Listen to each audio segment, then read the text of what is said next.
Ang Pilipinas ay naglalakas loob na magkaroon ng mga bagong missile system upang mapaunlad ang kakayahan ng ating Army.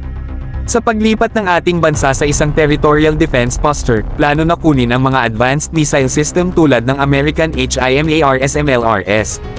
Ang ambisyosong plano ng regimento na ito ay kasabay ng pagpasok ng Manila sa Horizon 3 ngayong taon, ang huling yugto ng 15 taong modernization program ng Armed Forces of the Philippines. Isipin ninyo ito, mga bro, isang modernisadong army na armado ng mga high-tech na missile system na magpapabago sa larangan ng digmaan. Talagang malaking pagbabago ito, mga bro, at handa ang Pilipinas na tanggapin ang kinabukasan ng ating depensa. Nakahanda na ang entablado, mga bro. Ang Pilipinas ay handa nang ipakita sa buong mundo na sila ay isang matinding puwersa na dapat katakutin. Ito ay hindi lamang tungkol sa pagkuha ng mga missile system, ito ay tungkol sa pagsalubong sa isang bagong yugto ng kakayahan ng ating depensa, sa pagtatanggol ng ating soberanya, at sa pagprotekta sa ating mga mamamayan. Kaya mga bro, maghanda na kayo at sumakay sa isang nakatutunaw na biyahe.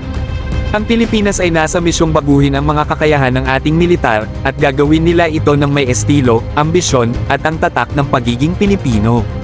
Ito ay isang sandaling dapat ipagdiwang, tanggapin natin ang kapangyarihan ng pag-unlad, at purihin ang di matitinag na pangako sa isang mas ligtas at mas malakas na kinabukasan.